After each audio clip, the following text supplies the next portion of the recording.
politics in America seems to be so nostalgia driven. That's an uncharacteristic kind of debate for this country, where one would want to see much more talk about the future and a sort of anchoring of what kind of society, country are we building? What's it going to need?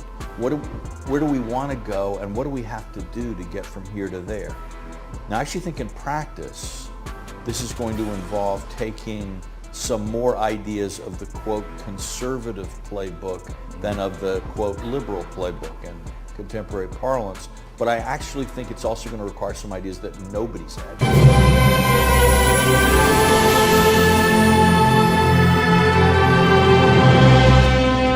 Two-thirds of the public think life in Britain was better in a bygone age, and the increasing influence of nostalgia in politics is imperiling liberal democracy, a new study by Sky Data and the think tank Demos suggests. Some 63% of Britons think life is worse now than when they were growing up, against 21% who think it is better now, and 8% who think the quality of life has not changed.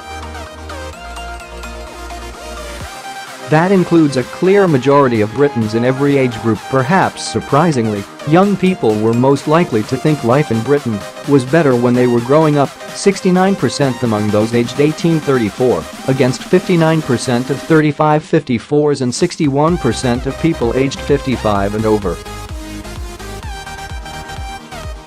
Similarly, 63% of the public think Britain's status on the world stage has declined since their youth, 55% think there are now lower quality job opportunities, and 71% think there used to be a greater sense of community.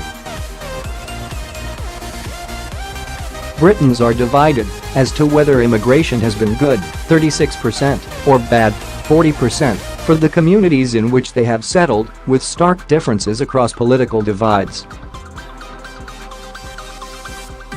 Labour voters and Remainers are much more likely to say it has been positive. Conservatives and Leave voters are much more likely to say it has been negative.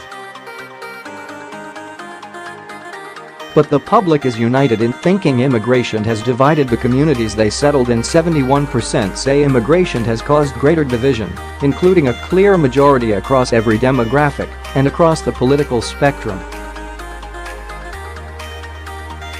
And Britons are worried that British values are under threat. 55% think the government is not doing enough to promote traditional British values, with 17% saying they go too far and 22% saying they get the balance about right.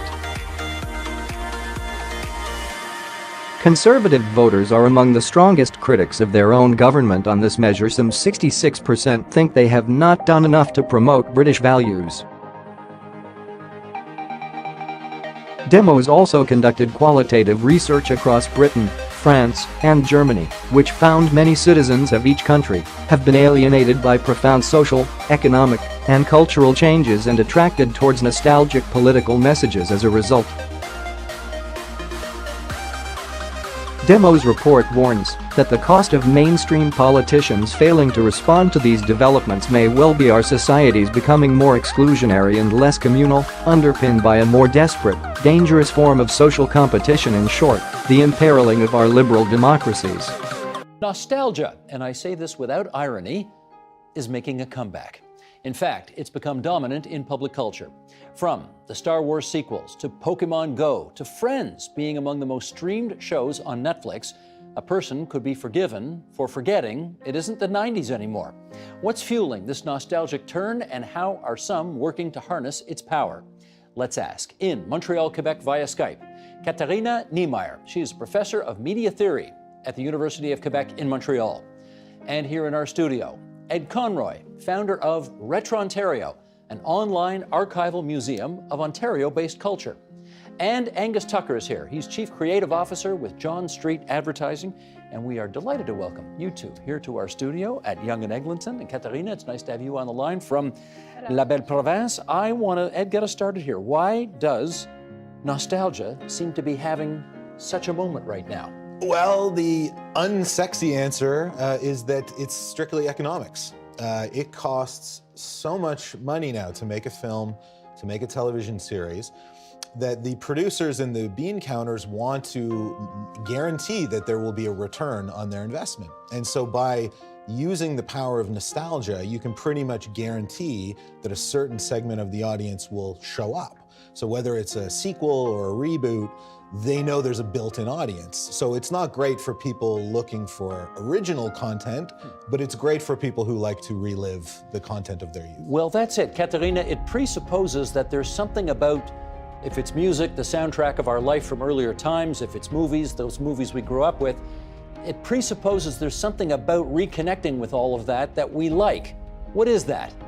Yeah, so of course, Ed is right. There is something about, of course, economy and marketing related to nostalgia, but it's also something we can observe right now is like three things maybe which might explain this nostalgia boom.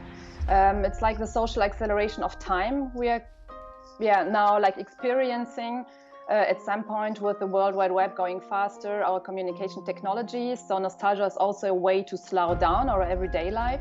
That must be one first thing to name. A second one is also that we are in a moment of crisis or change from an economic point of view and environmental point of view. So nostalgia is a way of coping with change. And maybe a third point is that there's an accumulation of the past, also of our media past. So contents and objects of popular culture are a bit easier accessible, can be shared online, etc. So there's a new access to the past coming up with new technologies and the World Wide Web, helping us at some point to access it. So that might be maybe 3 points to name. Yeah. Okay, Angus, I want you to do the impossible here. I want you to get in my head for a second. Okay. Every time I hop into my car nowadays, every time I turn on Sirius XM radio and I'm playing the Johnny Carson channel. They have a whole channel now devoted to Johnny Carson shows, all of which I saw 40 years ago when they aired for the first time, and I'm listening again, and I don't even know why. Why is nostalgia so powerful? I think because of climate change. No, I'm kidding.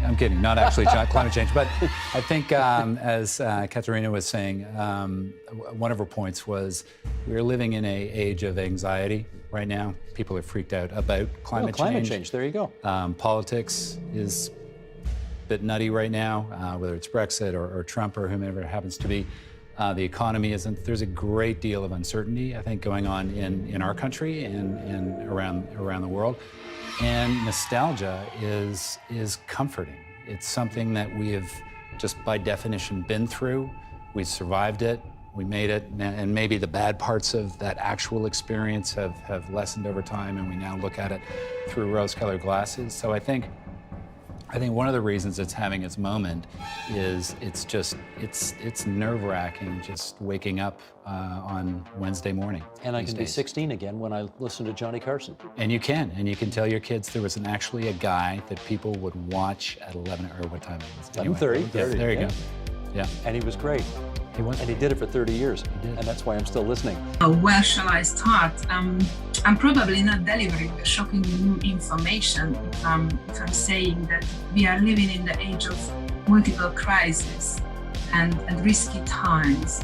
COVID-19 pandemic, healthcare crisis, economic hardship shaped the world and turned our life upside down. And we experience extremities in our social conditions, personal situation, and inner moods. So it's a burdensome time with emotional highs and lows. And today I would like to talk about one of particular emotion. This is nostalgia.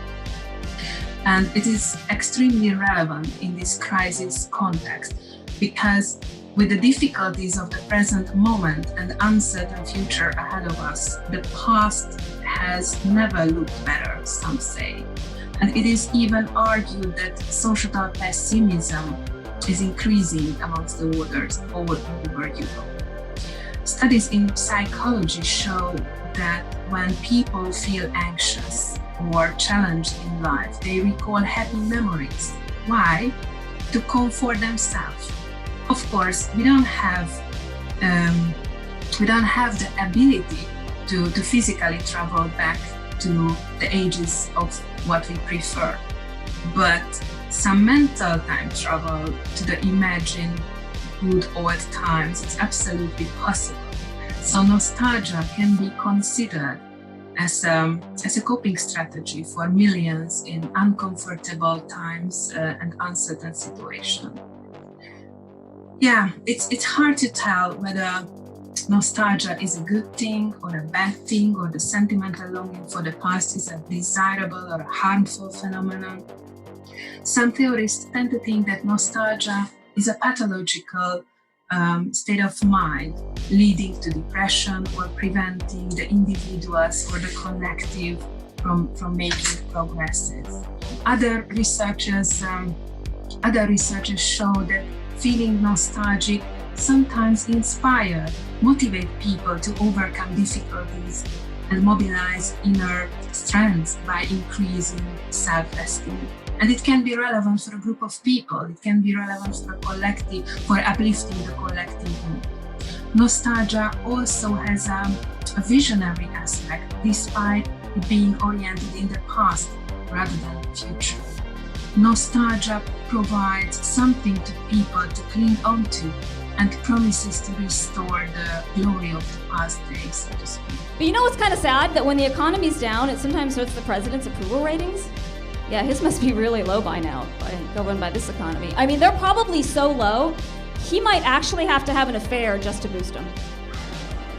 Which I actually don't think he would, and it's kind of nice. You know what? I think he might actually go down in history as our first US president not to cheat on his wife. Nostalgia, therefore, a rather ambiguous concept, rather ambiguous term. Nostalgia can have both a positive and a negative connotation. But does nostalgia have anything to do with politics? My answer is yes, and I will use the next couple of minutes to try to convince you if you think it otherwise. It's easy to find several signs of yearning for the past in politics. Nostalgic components surely appeared in the political communication. Just think about the Brexit campaign. Just to think about the slogan of the Leave campaign, "Take back control," suggesting that there used to be a time when the Britons had the control, which control lost somewhere sometimes, and they claim to get it back. Hey folks, Jordan with TYT Politics. Hope you had a good weekend and are somewhat hopeful in this sea of despair we live in, which is the United States of corporations. I have a lot to say today. I want to talk to you about the DNC race, which saw establishment shill Tom Perez become the DNC chair. I want to talk to you about a few things. Real quick, before I get into the DNC race, I just want to address something that really just gnaws at me, okay? So, when the media has George W. Bush on, former President George W. Bush, you know, to wax nostalgic, and he was on Today this morning, and Matt Lauer lodged him a bunch of softball questions, and, you know, Bush was basically brought on to make it seem like Bush is so moderate compared to President, you know, reality TV fascist. George Bush is a war criminal, folks. The media who's having George W. Bush on and lodging him softballs and trying to prop him up and somehow change history that he's so great. No.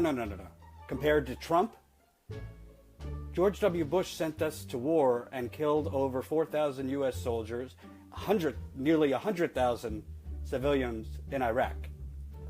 So I don't want to see George W. Bush on national television anymore.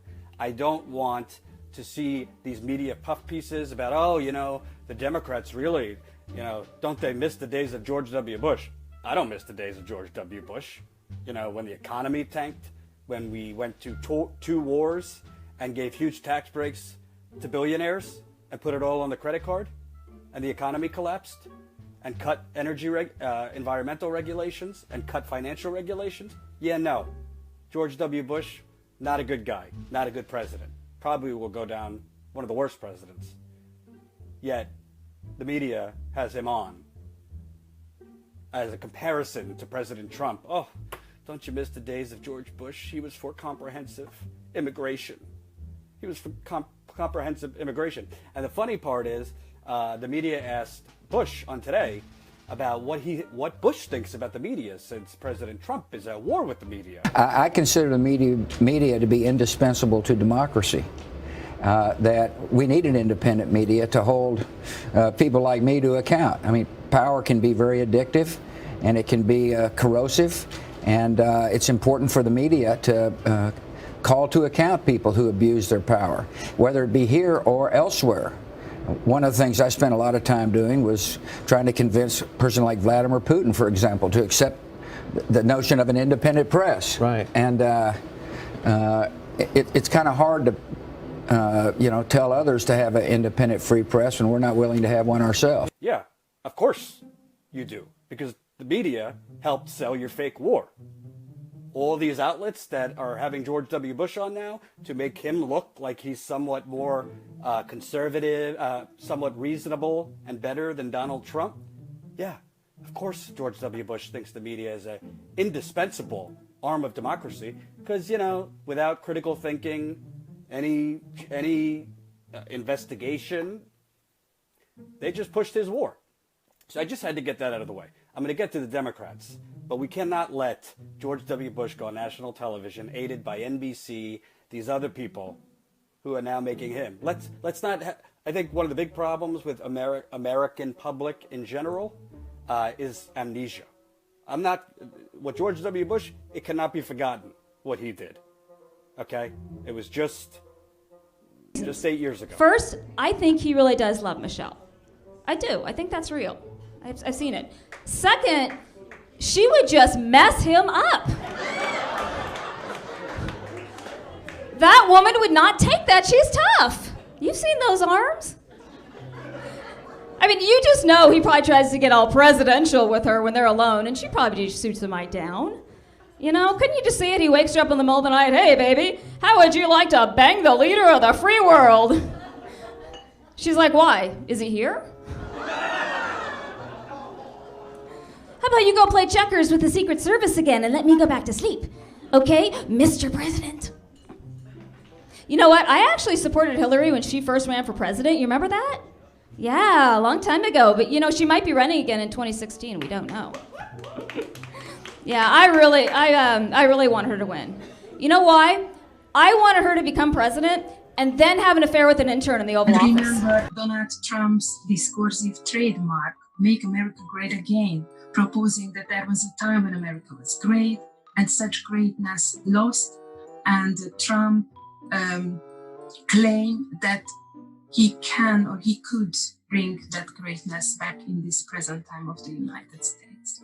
The Hungarian right-wing politics wants to return to times when traditional gender roles and gender norms dominated the culture and societies. Also, the Prime Minister Viktor Orban usually criticizes the European leaders that they turned in the wrong direction and they should go back to the legacy of François Mitterrand and Helmut Kohl. But okay, these are only a couple of anecdotal evidence relying on my impression, you can rightly say. So with my colleague Balázs Kis, I conducted a study to estimate the volume, the frequency of nostalgic messages in political communication on social networking sites in Hungary. More precisely, we want to answer two specific questions. What kind of nostalgia were present and to what extent in Hungarian political leaders' Facebook messages during the European parliamentary election? And in what ways Facebook users reacted to such retrospective messages of the political leaders? And this study understands nostalgia as an emotion which is longing for the past that is argued to be better, more beautiful, more familiar, more glorious than the present. So it's a mixed and a complex emotion, and such emotion became an attribute of populism in the international literature. So that's the way how it is connected to our topic and how it is connected to this Horizon 2020 project. Populist forces are often labeled and described as reactionary parties, which combine resentful expressions and desire to return to the past condition in their rhetoric, especially during the election campaigns. To study nostalgia, we defined different aspects of retrospective communication, different types, different components. Backward-looking messages can be personal if the communicator turned towards an earlier period of their life. For example, they refer a nice childhood memory. In other cases, longing is targeted at the period before the communicator birth, and it is called historical nostalgia. They can remember the Hungarian Revolution or the French Revolution or whatever before their birth. In several situations, the political leaders recall for the direct restoration of the past. This is the restorative nostalgia, which seeks to rebuild the condition of the past. While with the aid of the so-called reflective nostalgia, the communicator recalls the past to learn from the previous experiences and past time. Global nostalgia, that's another aspect, that's another component. So global nostalgia is a well-known communicative practice when politicians propose to long for the past period as a whole, like a Kádár era. Politicians might say that Kádár era, in general, it was a good condition for the working class, and we should bring it back in this present time. While specific nostalgia offers a return to certain aspects of the previous ages. Let's take the similar example. Politicians may say that the full employment of the Kádár era was a good thing, was a fruitful thing, so we should design or welfare policies or economic policies in accordance with the Kádár era's full employment practices. And of course, the literature defines many more aspects of nostalgia, which I cannot list now, but if you are interested in more detailed insights, please feel free to contact me. I can send you a paper on that topic for detailed explanation.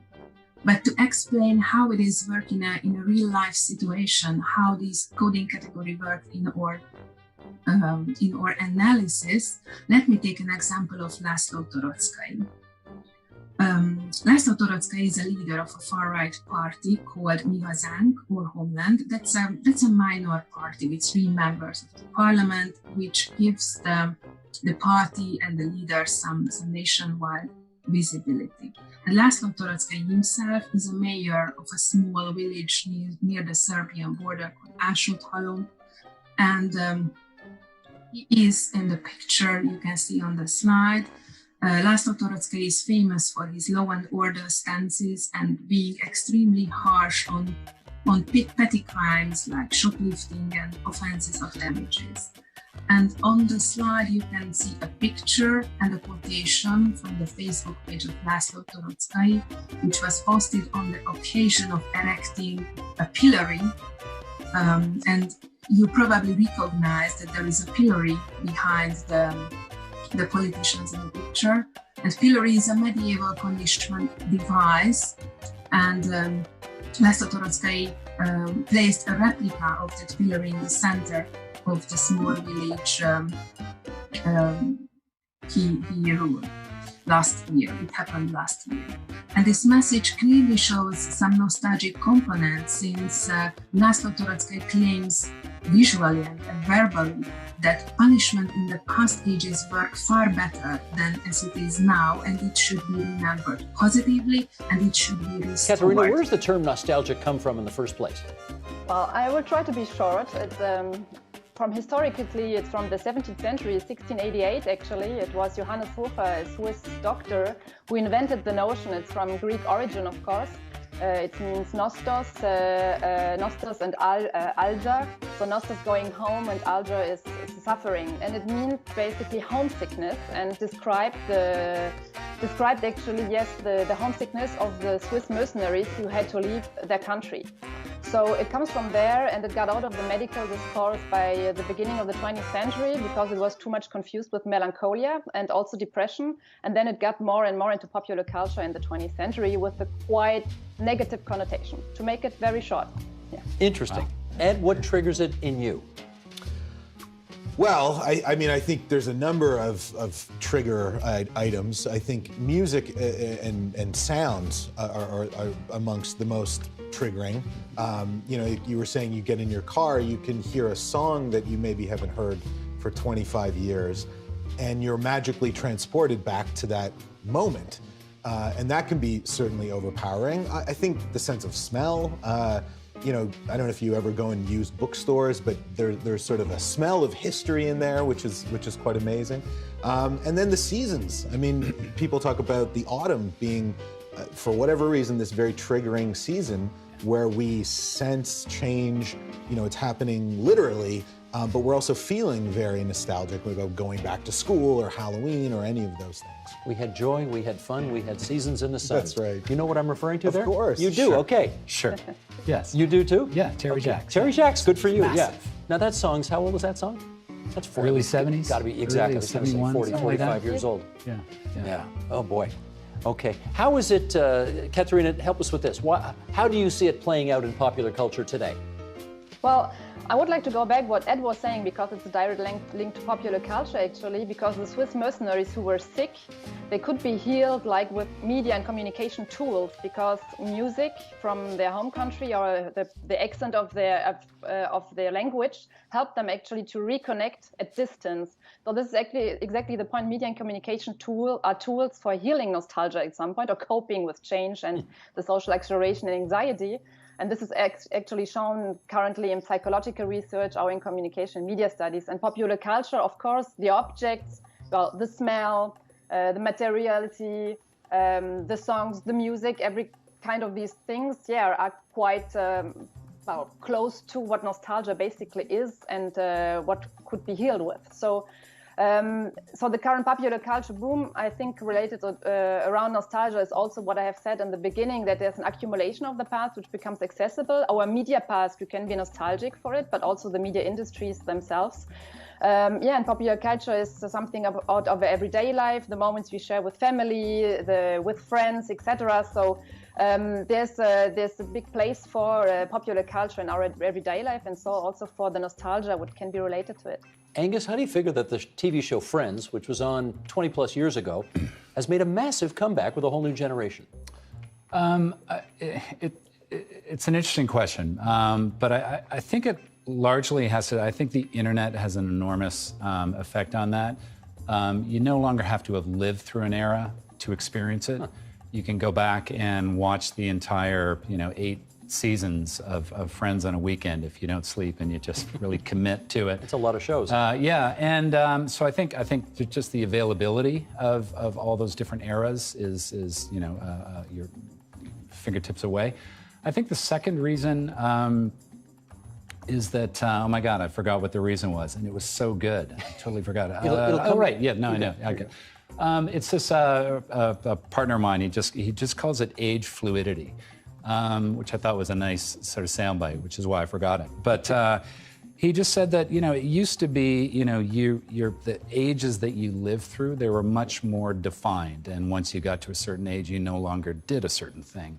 And I think, again, the internet has an enormous influence on that, but it seems that, a 55-year-old can experience life to a certain degree as a 15-year-old or a 25-year-old, and vice versa. Kids are listening, you hear so much classic 70s rock on, my own kids' playlists, mixed in with contemporary stuff, but this fluidity of culture and age and generations just seems far greater than it did, a generation ago. Age fluidity. Yeah, that's a good age fluidity. It's And trademarked by my partner. Okay. To pick up on that, I think there's an element of infantilism that is encouraged almost, where you have, in the old days, certainly you were encouraged when you hit a certain age to put away your childhood toys and put it all away and forget about it and grow up and be a man. And certainly the wartime, that was a big part of it. And whereas now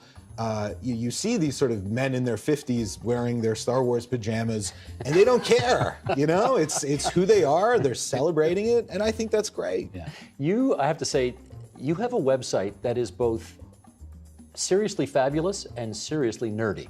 Like, you focused on Ontario retro culture. How'd you get into that? Well, I grew up in Ontario, and in addition to growing up and being a big consumer of our cultural output, I saw a real lack of excitement about some of the incredible things that had happened in popular culture in Ontario, including at this very network, TV Ontario. You had people like Jim Handley and Heather Conkey and Elwie Oast and Clive Vanderberg creating wonderful programs and programs for children and programs for grown-ups. And there really wasn't much on YouTube. This is 20 years ago or 10 years ago. And I just saw a real niche that I thought needed to be filled. I happen to have an extensive media collection, and the advent of social media was perfect because it allowed me to exhibit it and share it, because it really, that's going back to that idea of the communal experience and reliving all of this stuff. The internet allowed that, which it didn't before. Before, you would be considered a hoarder if you had all these things in your basement. Okay, do you make money doing it? No, it's a not-for-profit. I do a lot of research and writing and also producing my own shows, so there is some revenue there. But it's not an attempt to infringe on anyone's copyright. It's the opposite. It's to celebrate this material and bring attention to the wonderful work that was done. Katharina, let me refocus on the sort of political tenor of our times. These are different times, right? Look who's in the White House. Look what's happening in the United Kingdom. Look what's happening across much of Europe. We just had a very unusual election ourselves in this country. Since Hungary is a textbook case of populism in the literature of political science, so we assumed that we would see more populist, more nostalgic communication. So theoretically, Hungary should provide more examples of backward-looking political communication during the campaign. So that's why I said it's very counterintuitive. But what is consistent with the literature is the connection between the political leaning and the expressed nostalgia. Right-wing political actors such as Viktor Orbán and László Toroczkai posted nostalgia the most frequently. Yeah. I mean, you know, just think about the conversation that she could have with Bill afterwards. Oh, baby, you were right. Wow, this is a fun job. Oh, and by the way, sweetie, Monica says hello. She sends her best. She already gave me her best.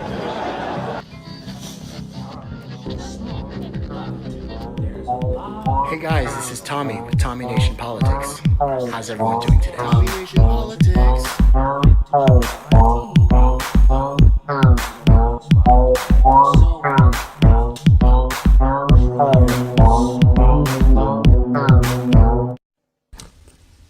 Neither you, Simon Peter, nor Judas, nor the Romans, nor the 12, nor the priests, nor the scribes, nor Pharisees,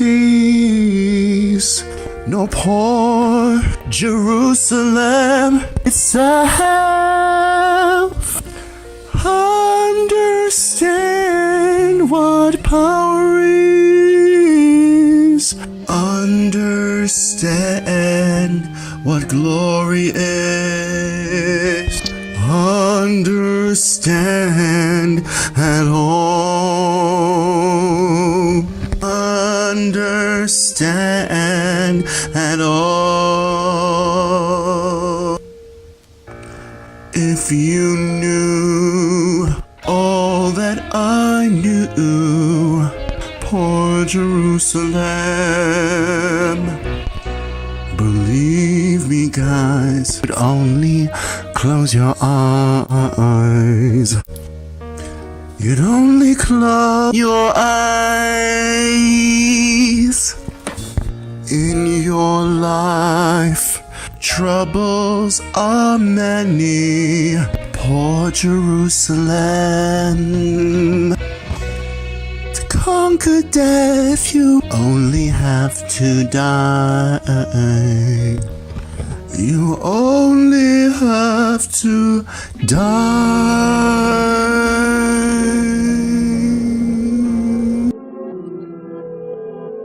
I'm a flight risk. I don't think they're ready for the shit. Take a flight to Cali for the bid. They don't ever wanna see me win. That's a lot of conversation. See me going up, I'm off the grid. Wanna make a couple millions for my kids.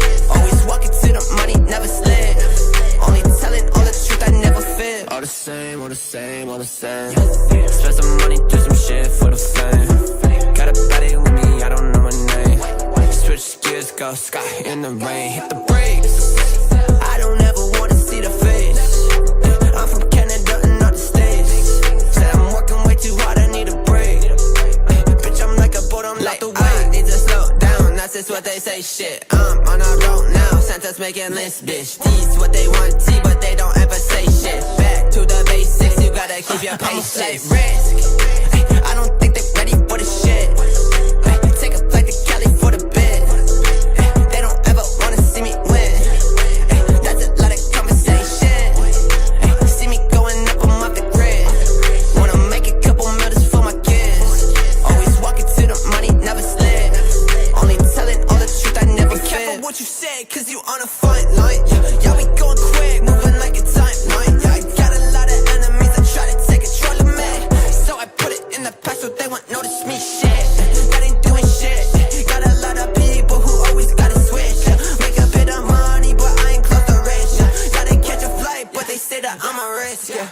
Like, I need to slow down, that's just what they say, shit. I'm on a road now, Santa's making lists, bitch. These what they want, see, but they don't ever say shit. Back to the basics, you gotta keep your patience. Risk.